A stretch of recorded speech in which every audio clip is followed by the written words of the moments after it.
Hi hello ಮೈ dears.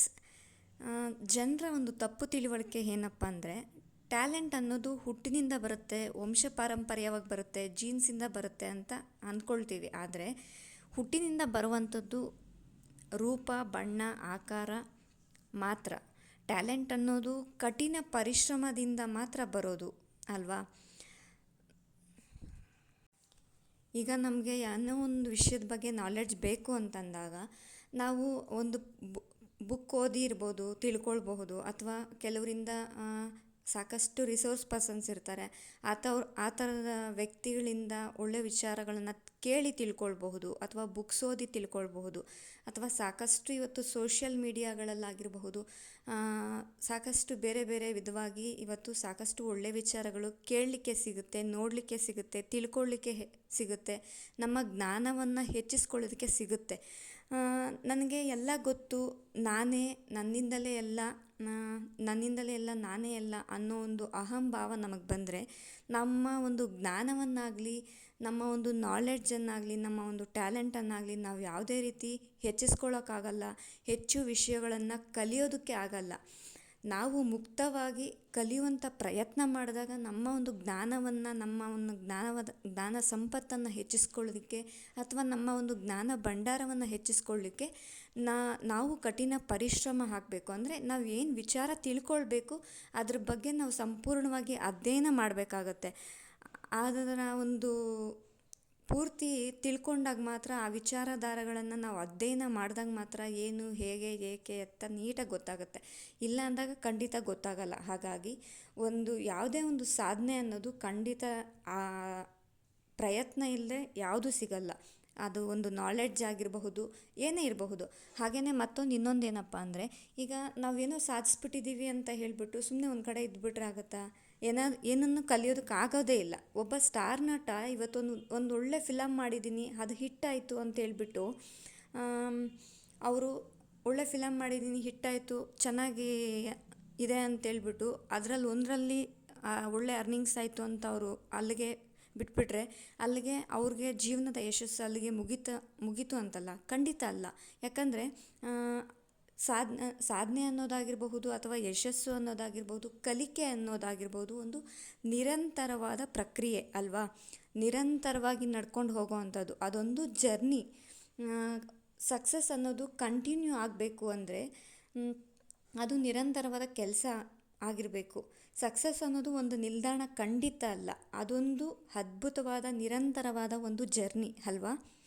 ಹಾಗೆಯೇ ಈಗ ಒಬ್ಬ ಸ್ಟಾರ್ ನಟ ಅಥವಾ ಒಬ್ಬ ಸಂಗೀತಗಾರರು ಸ್ಟಾರ್ಟಿಂಗಿಂದ ಎಂಡಿಂಗ್ ತನಕ ಒಳ್ಳೊಳ್ಳೆ ಸಾಂಗ್ಸ್ ಹಾಡ್ತಾ, ಒಳ್ಳೊಳ್ಳೆ ಅದರಲ್ಲಿ ಅವರ ನಾಲೆಡ್ಜನ್ನು ಹೆಚ್ಚಿಸ್ಕೊಳ್ತಾ, ಲೈಫ್ ಟೈಮ್ ಅವರ ಒಂದು ಸಾಂಗ್ಸ್ ಹಿಟ್ಟಾಗಬೇಕು, ಮತ್ತು ನಮ್ಮ ಸಾಂಗ್ಸ್ ಯಾವಾಗೂ ಟ್ರೆಂಡಿಂಗಲ್ಲಿರಬೇಕಂದ್ರೆ ಇವಾಗ ಕಾಲಘಟ್ಟದಲ್ಲಿ ಒಂದೊಂದು ಕಾಲಘಟ್ಟದಲ್ಲಿ ಒಂದೊಂದು ಹಂತದಲ್ಲಿ ಒಂದೊಂದು ಥರದ ಒಂದು ವಿಧವಾದಂಥ ಹಾಡುಗಳನ್ನು ಅವ್ರು ಹಾಡಿದ್ರೆ ಅಲ್ವಾ.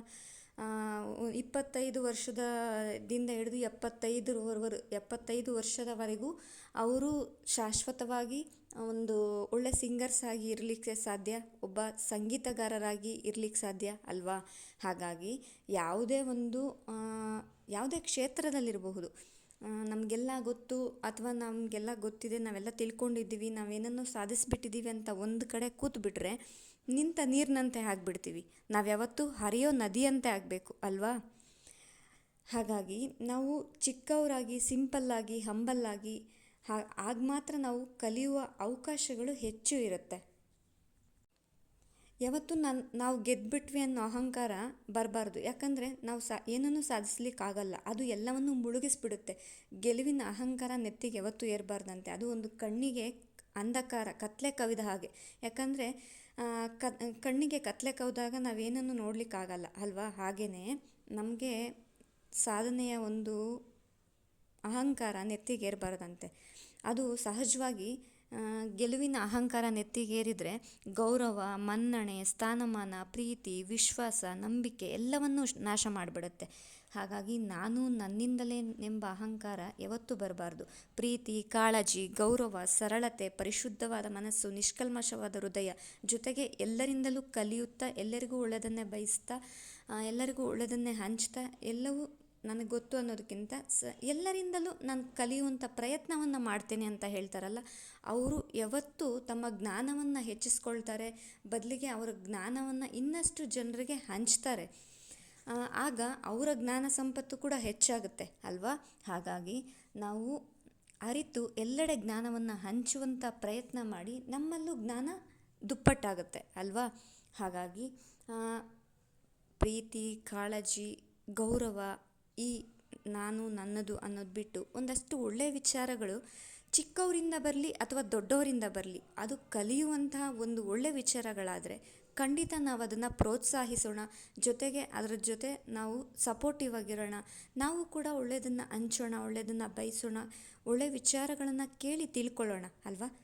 ಅದು ಹಿರಿಯರಿಂದ ಬರಲಿ ಕಿರಿಯರಿಂದ ಬರಲಿ, ತಿಳ್ಕೊಳ್ಳುವಂಥ ವಿಚಾರಗಳಾದರೆ ಖಂಡಿತ ನಾವು ಅದನ್ನು ಕಲಿಯುವಂಥ ಪ್ರಯತ್ನ ಮಾಡಿದ್ರೆ ಆ ವಿಚಾರಗಳು ನಮ್ಮನ್ನು ಸಾಕಷ್ಟು ಒಳ್ಳೆಯ ಗುರಿಗಳನ್ನು ತಲುಪಿಸುತ್ತೆ, ಜೊತೆಗೆ ಎತ್ತರವಾದ ಮಟ್ಟಕ್ಕೆ ಕರ್ಕೊಂಡೋಗಿ ಬೆಳೆಸುತ್ತೆ.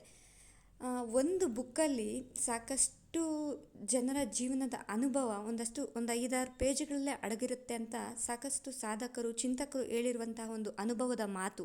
ಹಾಗಾಗಿ ಸಮಯ ಸಿಕ್ಕಾಗ ನಿಮ್ಮ ಖಂಡಿತ ಒಂದಷ್ಟು ಬುಕ್ಸ್ ಓದಿ, ಆ ಬುಕ್ಸಲ್ಲಿರುವಂತಹ ಒಂದಷ್ಟು ವಿಚಾರಗಳು ಆತ್ಮಸ್ಥೈರ್ಯ ಕೊಡುತ್ತೆ, ಧೈರ್ಯ ಕೊಡುತ್ತೆ, ಜೊತೆಗೆ ಒಂದಷ್ಟು ಒಳ್ಳೆಯ ವಿಚಾರಗಳು ಜ್ಞಾನವನ್ನು ನಮಗೆ ಕೊಡುತ್ತೆ, ತುಂಬ ಹೆಲ್ಪ್ಫುಲ್ ಆಗುತ್ತೆ.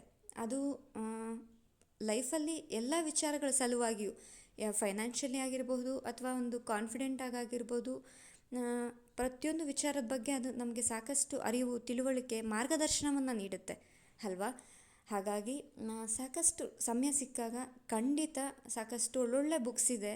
ಟೈಮ್ ಸಿಕ್ಕಾಗ ಸ್ವಲ್ಪ ಒಂದಿನಕ್ಕೆ ನಾವು 1 ಪೇಜ್ ಓದಿದ್ರೂ ಕೂಡ 1 ವರ್ಷದಲ್ಲಿ ಎಷ್ಟು ಪೇಜ್ ಓದ್ಬೋದು, ಎಷ್ಟು ಬುಕ್ಸ್ ಓದ್ಬೋದು ಅಲ್ವಾ. ಎಷ್ಟು ವಿಚಾರಗಳ ಕಡೆ ತಿಳ್ಕೊಳ್ಬಹುದು, ಎಷ್ಟು ವಿಚಾರಗಳನ್ನು ನಾವು ಅಧ್ಯಯನ ಮಾಡಬಹುದು, ಅದನ್ನು ನಮ್ಮ ಲೈಫಲ್ಲಿ ಅಡಾಪ್ಟ್ ಮಾಡಿಕೊಂಡಾಗ ನಮ್ಮ ಲೈಫಲ್ಲಿ ಏನೆಲ್ಲ ಬ್ಯೂಟಿಫುಲ್ ಚೇಂಜಸ್ ಆಗಬಹುದು ಅಲ್ವಾ. ಮೈ ಡಿಯರ್ಸ್, ಈ ಒಂದು ವಿಡಿಯೋ ಏನಕ್ಕೆ ಮಾಡಿದೆ ಅಂದರೆ, ಒಂದಷ್ಟು ಒಳ್ಳೆಯ ವಿಚಾರಗಳನ್ನ ಅಡಾಪ್ಟ್ ಮಾಡಿಕೊಂಡಾಗ ಅದು ಸಕ್ಸಸ್ ಅನ್ನುವಂತಹ ಜರ್ನಿ ಒಂದು ನಿರಂತರವಾಗಿರುತ್ತೆ.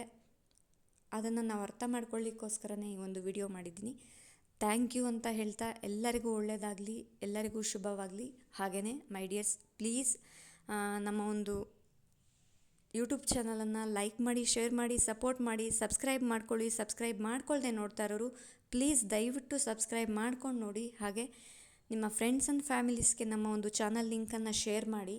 Thank you.